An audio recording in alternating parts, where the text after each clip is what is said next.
Hello and welcome. I'm Natalie. Let's talk about money. So, today we're going to talk about your goals in retirement and how to get there, or what is going to help you get there, I guess. So, I was watching, I believe it must have been Erin Talks Money because she's my new found finance expert, I guess. And she was talking about some numbers that I didn't understand. It didn't make sense to me. She was someone wanted to retire in 5 years and she's telling them to save 50% of their income. And because the person was a high income earner, she said there's margin and blah, blah, blah. I'm not a high income earner, and so I can't save 50% of my income. That's not going to happen. So I went and I researched a little bit. I found some information on a couple of Forbes.com articles. And the first numbers that I'm going to talk about are actually from the Bureau of Labor Statistics. And so in this Forbes article, they talked about a study done by the Bureau of Labor Statistics. And what the study showed was that in 2022, which is now coming on 3 years old, so I understand that the numbers are different now, but this is the most recent that I could find. So 2022, the average monthly spend for just a single person, no children, no family, was $3,693 a month. This is the average. A lot of you spend more, a lot of you spend less. Average $3,693. The average for a two-person household, and it doesn't say whether it's a couple or it's a parent with a child, none of that. It doesn't mention any of that. But it does say $6,372 is what the average two-person household spends in a month. With that high of a number, I have to assume it's probably two adults. I would have to assume that. Maybe it's just my naivety, but I don't believe you would spend that much on a child every month. That's just me.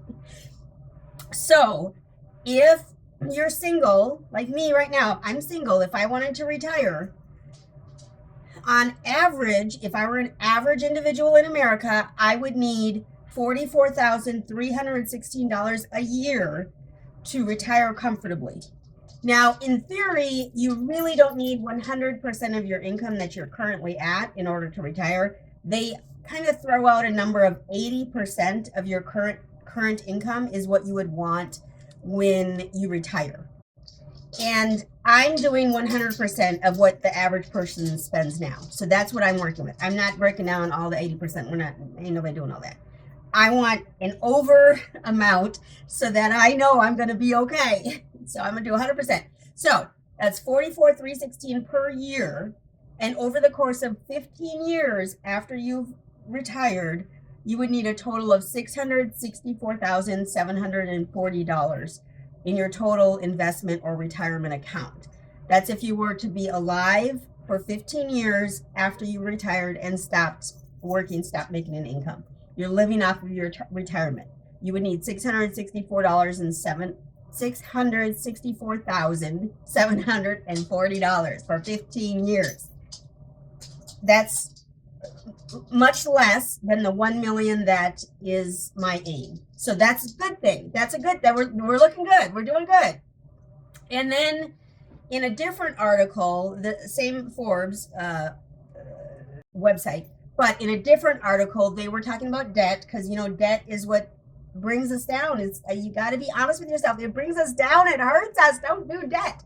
But they said that the total household debt is $17.94 trillion. $17.94 trillion is the total household debt in America. Credit card balances are hit $1.17 trillion. I think this was a recent article, 2024, I think. Actually, no, this says how Americans will manage money in 2025. So this is actually a recent article within the last couple of months. So 1.17 trillion, although those numbers I think are only updated like 2 or 3 times, maybe every quarter of the year. So this is probably actually from December of last year, the information. $1.17 trillion of credit card debt in American households. $17.94 trillion of regular old household debt. so that your car payments, your credit card payments, your student loans, your personal loans, your I can't think of the word. What's the note you get? The note that you go and the payroll. What is it called? Oh, I don't know what it's called. Where you go to the local little fast money place, PLS check, PLS checking. That's in Texas. I don't know if it's anywhere else, but it's in Texas. You go, you give them a copy of your paycheck, or maybe you need a couple copies. I don't know, and then they give you a loan, and then you got to pay it back. It's like 836% interest or some such thing. Anyway, $17.94 trillion of debt. Y'all, we need to, this is not how we should be living. This is not it. This is not it. So when I saw that, in my mind, I thought, how do I compare with the average? So thankfully, I have no debt. So that's fabulous. I'm 100% happy with that. But I looked at the average spend per month of $36.93, and I don't think I spend that much. I do it bi-weekly, so I know I don't spend it bi-weekly. I know that for sure. But I think I probably spend somewhere around 3,400, something like that.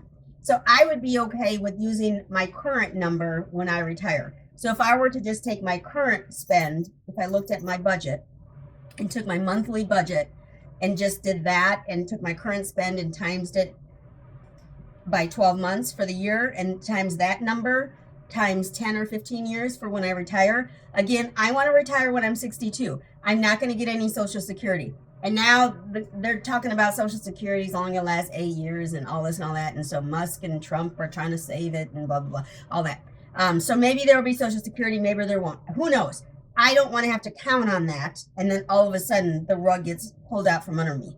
I don't want that to happen. So I want to have enough saved so that I can afford my lifestyle that I want. Okay. And then if I happen to have gotten married by the time I retire, then it'll be joint and it'd be even easier that way, I think. Unless he has debt, and then it'd be a problem. But anyway, so I think if I just were to duplicate what I'm doing now, duplicate that in terms of savings, I would be somewhere around the $664,000 mark that I need to be at. But I, for some reason, want more than that.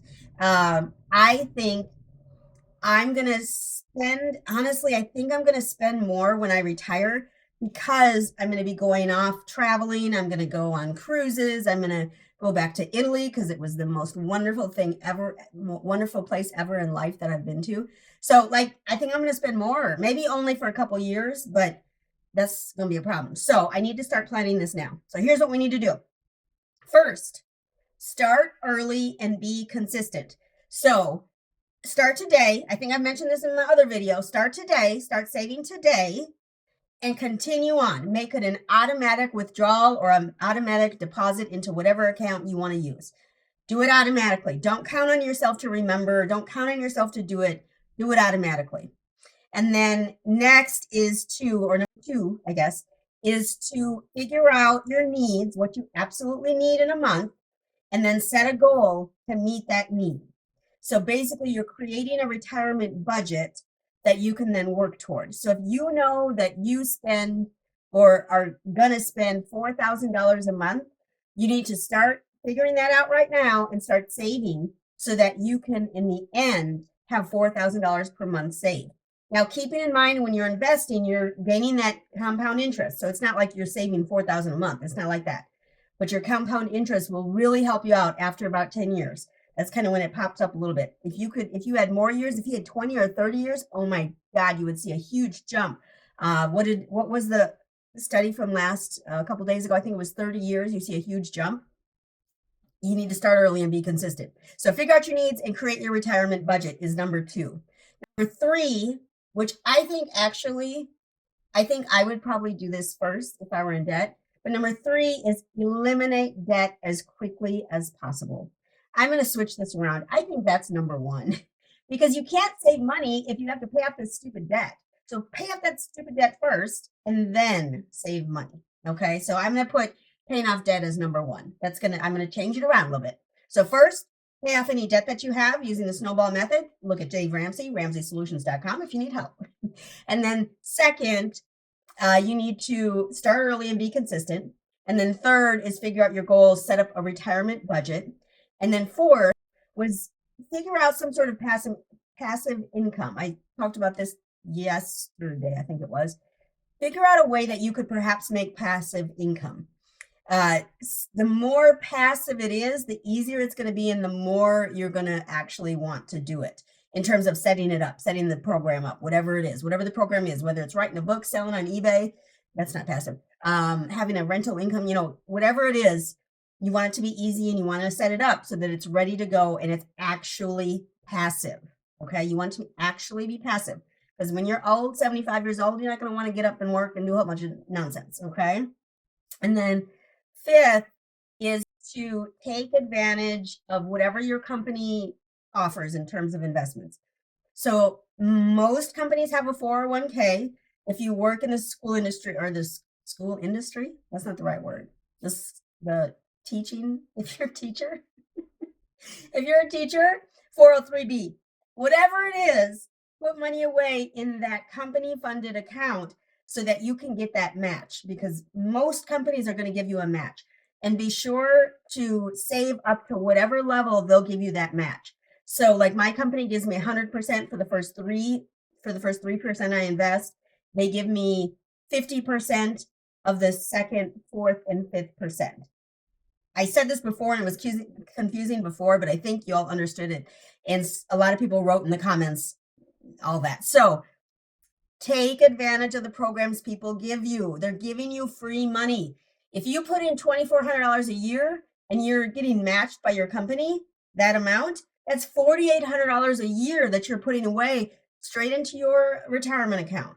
And that compound interest, when it catches up, you're going to be very happy. You're going to be very happy. You're not going to be worried about what happens when you retire. So that's what we want. We want to first eliminate the debt. So I switched the order. Eliminate the debt. Start early and be consistent. Figure out your needs and create a retirement budget so you can plan for it. Work on getting some passive income going so that you've already got an income that's nothing you have to do. It's already set up and you're already making money in the background. Passive just means you're not getting up to go work on it every day or however often. It's kind of working in the background for you. It's working while you're playing, basically. While I'm out dancing on the beach, it's going to be making me money in the background. Okay. And then last is take advantage of any of the programs your company may offer to help boost your savings. So 401k, 403b are the most common ways to do that. Take advantage of that fully. So that's all I've got today. I'm going to put some links down below of the articles that I read. So check those out because they were pretty interesting and they give you lots of different numbers you can look at, like each line item of housing, transportation, all that. They've got the averages there. So these articles are pretty interesting. I'll put them down below. Be sure to give the video a big thumbs up, leave a comment down below, and be sure to subscribe. When you subscribe, you should hit the bell so you know when the next video comes out. I thank you so much for stopping by today. Y'all have a great one.